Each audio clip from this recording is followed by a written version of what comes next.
ದೇಶಕ್ಕೆ ಯೋಧ, ನಾಡಿಗೆ ರೈತ, ಬಾಳಿಗೆ ಗುರು ಒಬ್ಬ ತಾನೆ.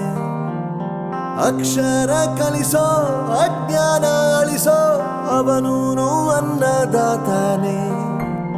ತಪ್ಪು ಸರಿಯ ತಿದ್ದಿ ತಿಳಿ ಹೇಳಿ ಸಮಬುದ್ಧಿ ನಮ್ಮ ಚಿತ್ತ ಶುದ್ಧಿಯಾಗೋ ಹಾದಿ. ಎಷ್ಟೇ ದೂರ ಹೋದ್ರೂ ಮರಿಬೇಡ ನಿನ್ನ ಬೇರು, ನಿನ್ನ ಸಾಧನೆಗೆಲ್ಲ ಇದುವೇ